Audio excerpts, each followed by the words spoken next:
Ferry Service on the Detroit River. Originally written by Rev Edward J Dowling. The date, July 7th, 1951.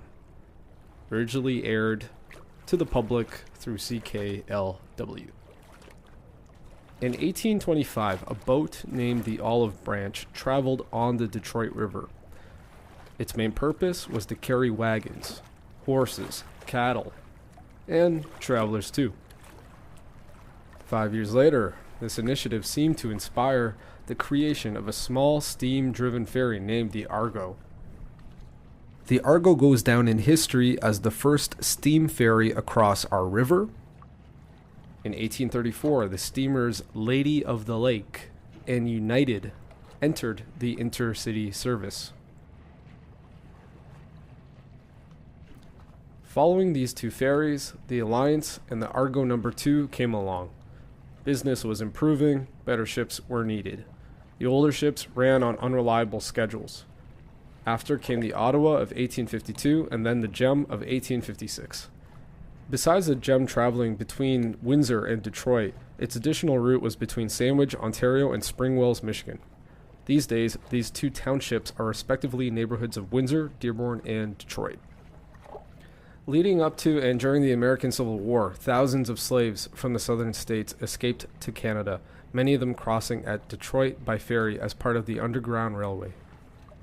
The same year, the Gem was introduced, a new ferry being created in Detroit for Canadian ownership.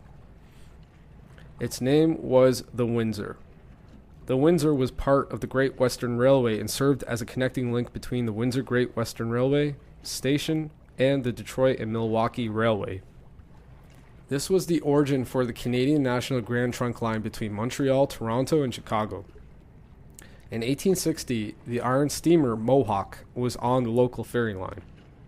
The wooden steamer Essex was built in Walkerville at that same period.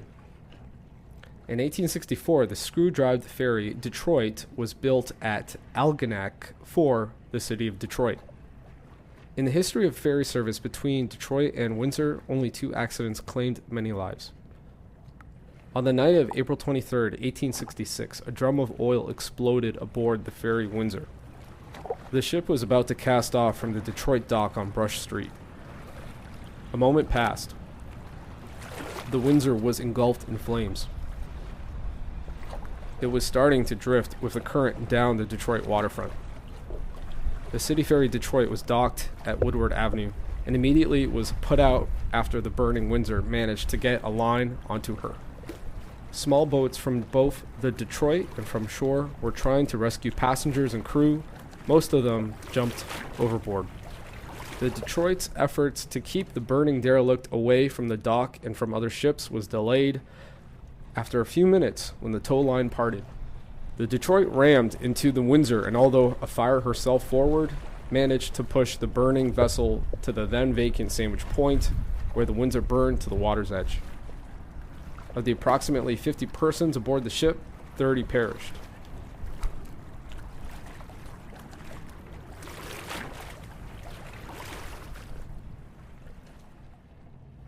The Windsor's place on the Great Western Line was taken by the new Union, built at Windsor later in 1866.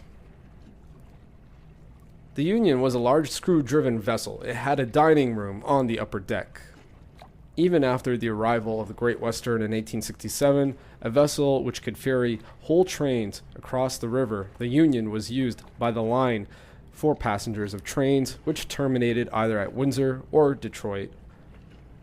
The Hope, an American ship, came on the scene in 1870. 2 years later followed the Victoria. The Victoria was the first ship owned by the Detroit and Windsor Ferry Company.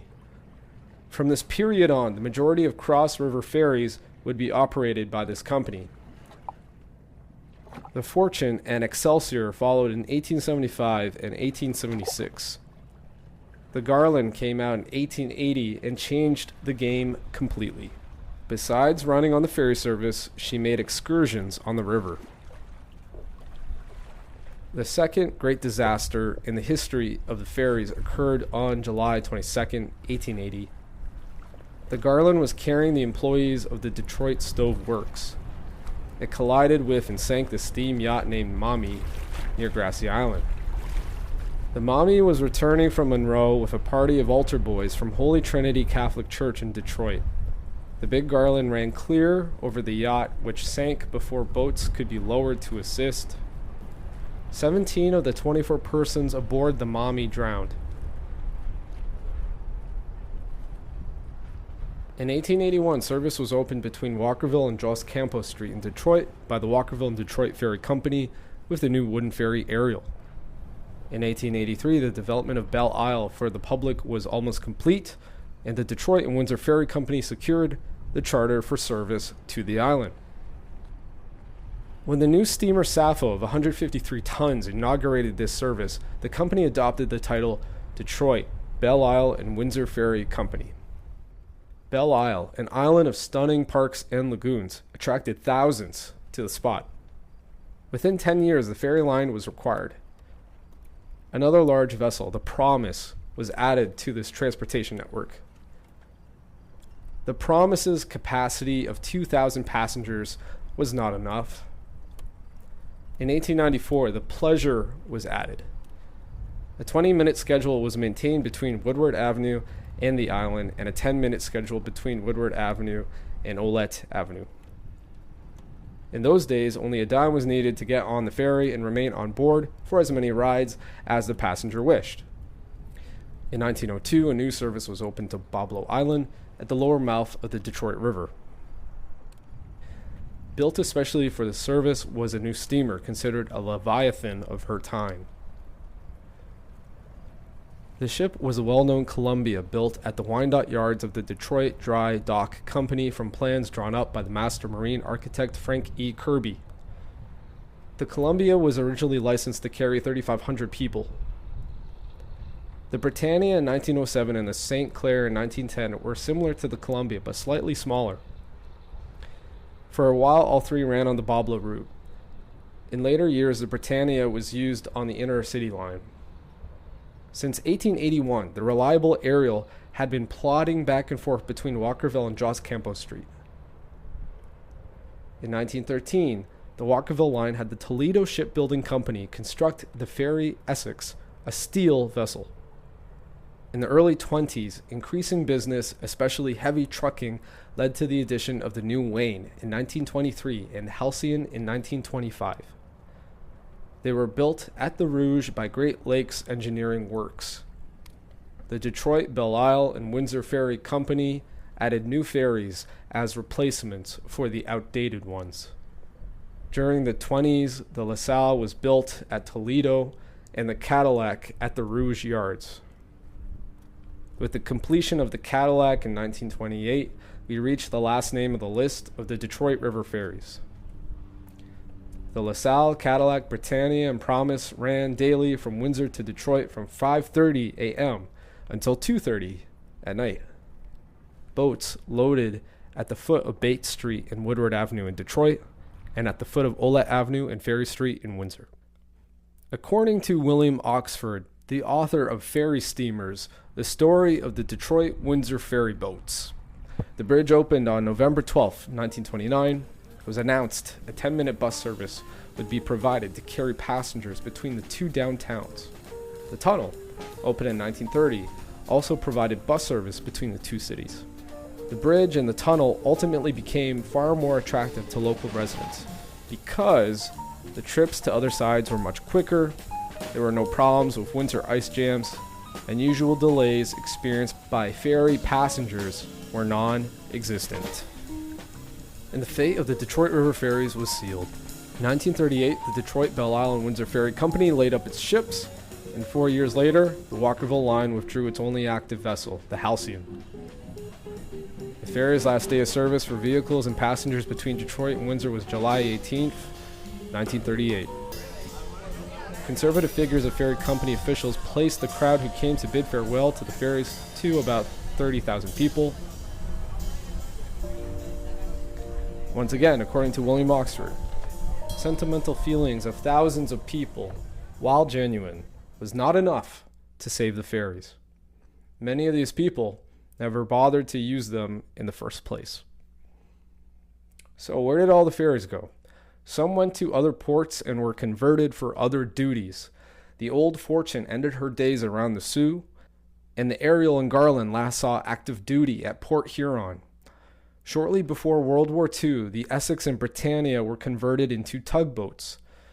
The Essex, later called the Stoic, was owned for some years by Imperial Oil Limited and used on Lake Ontario.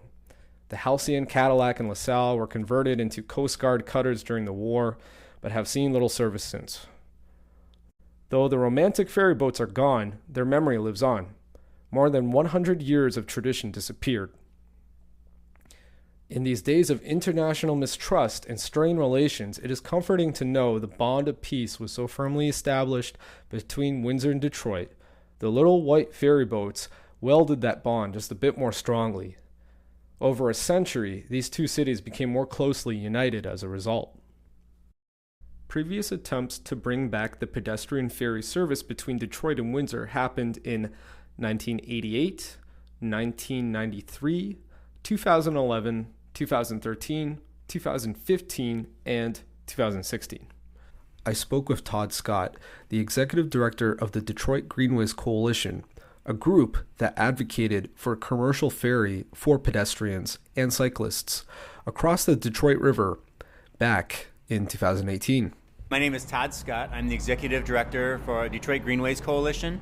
Our vision is to build a citywide network of biking and walking trails, connecting up all the neighborhoods all across Detroit and spilling over into the suburbs.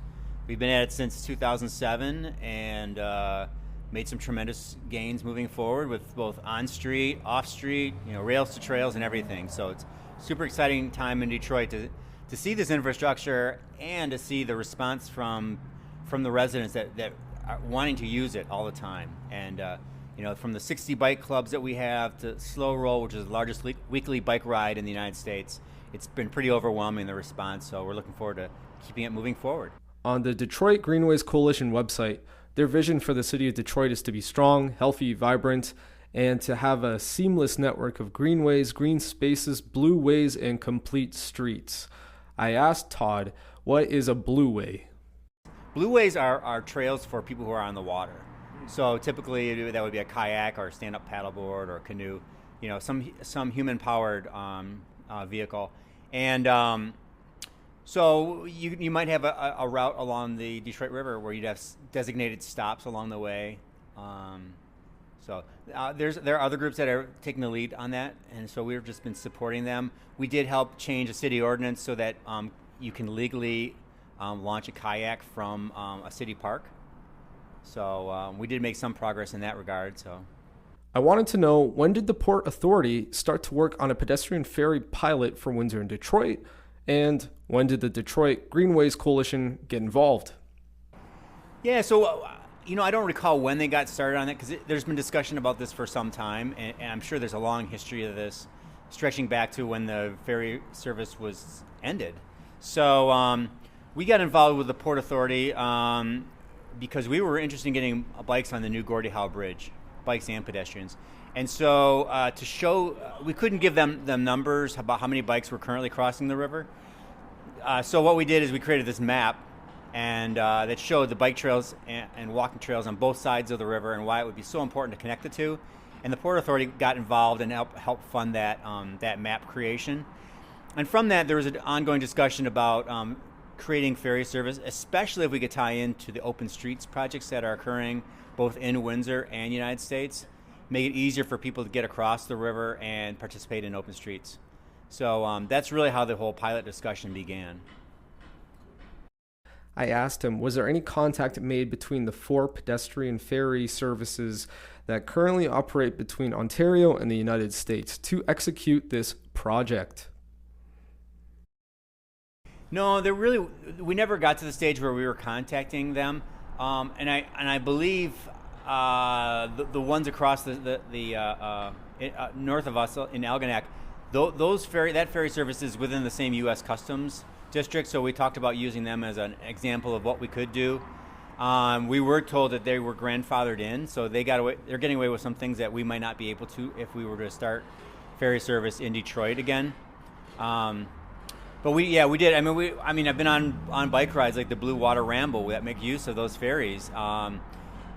It's part of our Underground Railroad bicycle route that comes up from Mobile, Alabama, and needs to get to Canada somehow from Detroit, and we can't get across the river in Detroit, so we routed it up to Algonac and Marine City so that you could cross on the ferry to continue on into Ontario. The pedestrian ferry pilot was supposed to run between Detroit and Windsor for open streets in 2016. So, what happened? Well, it became a number of issues.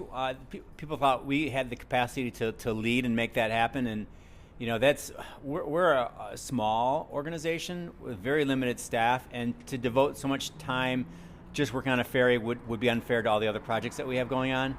So we focused more on those and was hoping someone else could take the lead on that, but that didn't happen. We also learned that there's a lot of difficulties with having just a one-day ferry service.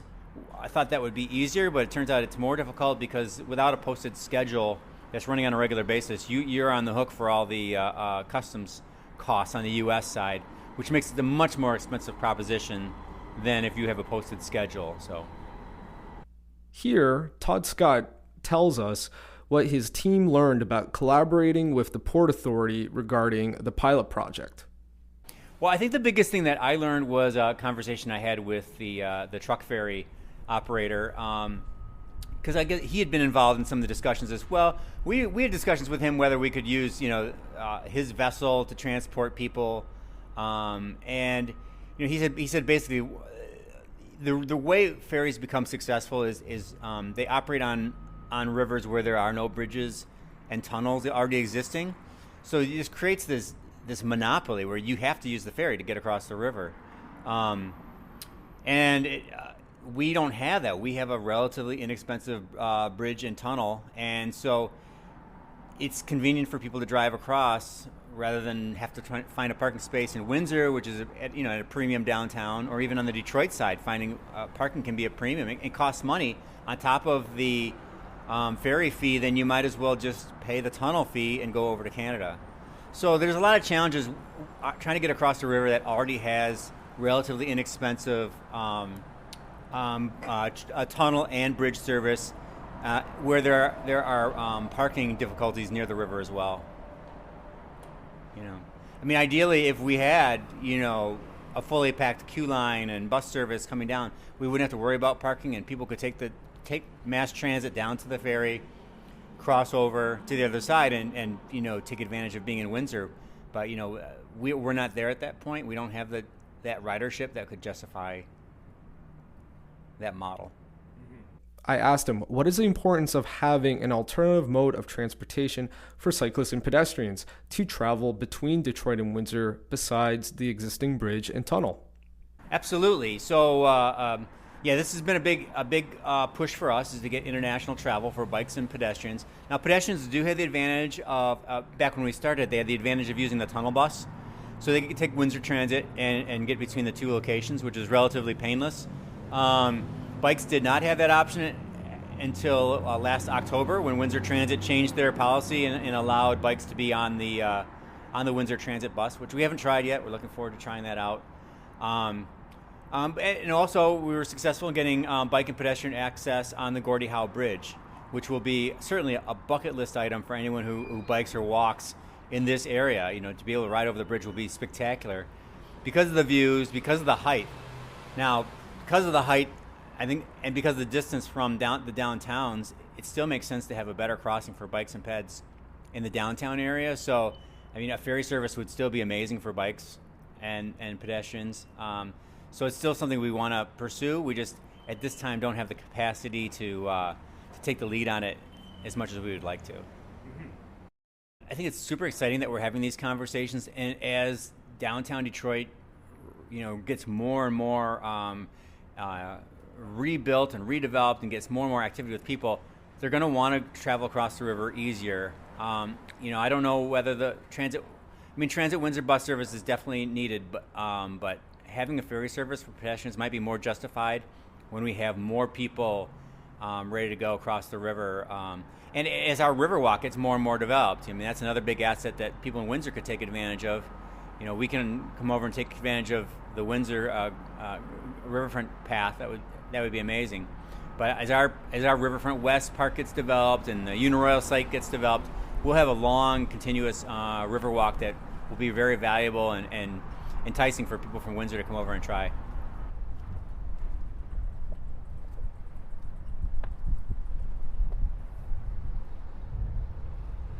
I know we were talking earlier off the mic about cycling history, and Right. a lot of the cyclists back in the 1890s, I mean, it was trivial to get across the river on a ferry and start your bike ride in Canada and ride as far as Niagara Falls. I mean, we had route maps that give you the route of how to go from Detroit to Niagara, Detroit to London, Detroit to Niagara Falls. So, we'd love to get back to that, and we've been partnering with groups on both sides of the river. The state of Michigan is very interested in that. We worked with the Waterfront Trust and others, and of course our friends in bike-friendly Windsor Essex. So, The original audio wasn't clear. Todd said Bike Windsor Essex.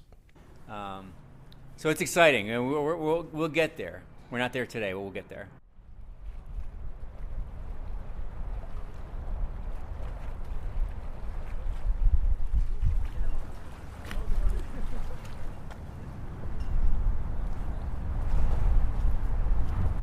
Well, the other thing I'd bring up too, I mentioned the revitalization of Detroit, and it's a shame we didn't get more consideration for the Amazon headquarters, because that was a joint application from the two cities, and I believe that application called for ferry service. So that would have been a great way to get ferry service, but unfortunately that didn't play out like we wanted to. But maybe down the road it will for some other company. William Oxford, the author of Ferry Steamers, The Story of the Detroit-Windsor Ferry Boats, said, "The history of the ferries is much more than history. It's memories." In a section of Mr. Oxford's book, he talked about how his interviews with people who rode on the ferries often focused on something that was done before getting on or getting off the ferry. One example was the old Verner's plant in downtown Detroit. I talked with Naomi Ruth Chapman and her son Scott Hughes. Miss Chapman used to ride the ferries with her mother back in the 1930s. Do you recall the Verner's plant in downtown Detroit? Yes. Oh, listen to me. That was a special treat. Verner's ginger ale. When you gotta go over to Detroit, with a little ferry or something, our first treat of the day would be to go in and have a Verner's ginger ale in this building. It's probably no longer there.